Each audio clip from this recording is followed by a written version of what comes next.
It's important to bring together rights holders specifically because they are the ones who are solution holders to the challenges or issues they face in their communities, and they have the right to create their own narrative or curate a narrative they deserve. Most of these organizations are struggling with fundraising, and so how do they fundraise better? Through the telling of the stories of their organizations. But also, a lot of these organizations are caught on the day-to-day running of the organization. So how do they pause and reflect and take note of the many significant strides that they have made and appreciate the journey that they have had so far? I joined ELF and started working there, doing social media, setting up a communications desk that did not exist, putting structures together into that communications team.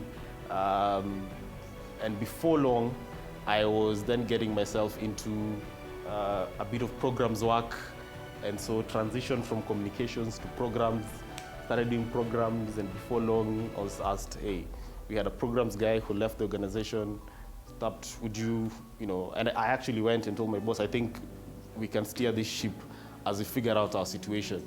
So those are stories that we can tell you about moments in your organization where you think everything is going great, and then we had a mass exodus, and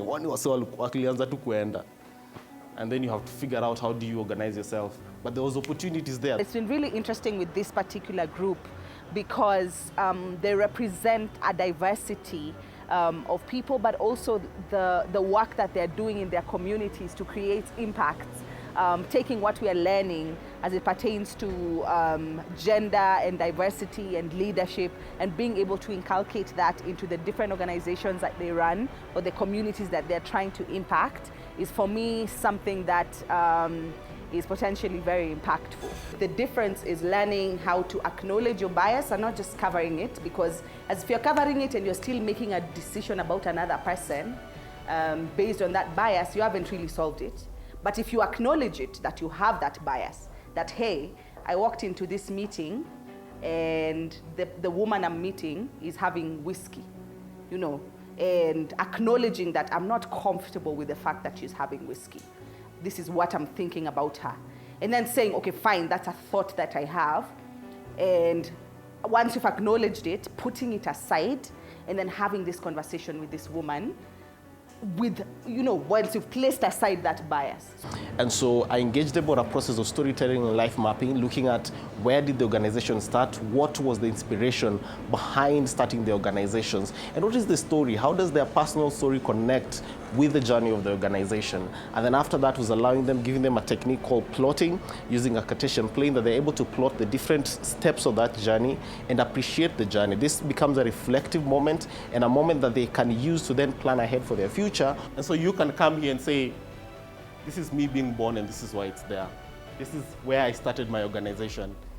This is when we lost everything at my organization. This is when we got our first funding. This is when we lost a senior member of the team. This is when this happened. This is where we are right now.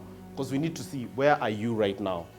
We are living in a world today where if our opinions, our decisions, our choices are not guided by empathy and are not guided by being able to understand the experiences of the other person, while recognizing that we are all unique in our diversities, when we really cannot have unity.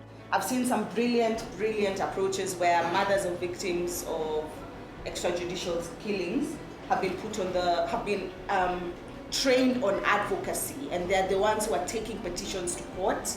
And the powerful thing about that is that it's not just someone from Transparency International or Amnesty sitting in a boardroom saying, these are the number of Kenyans who are being killed, outside by cops. This is a mother who has lost a child that is taking this petition and saying, I lost my child and I understand the pain. You understand the power of that? So I would encourage us to think about nothing about us without us within that context. We believe in a society whereby everyone is empowered to own their voice and actively push for change and influence policies in their own capacities without having another influence. They are their own change agendas. So this is what we want to see at the end of the day. empowered societies or empowered individuals who are able to be leaders in their communities and influence change. So it was indeed a fantastic time that we had with them, a lot of honest conversations, inviting them to be vulnerable with us, and inviting that we also create camaraderie among the organizations. At how do they build bonds among all the 10 organizations that are in this room?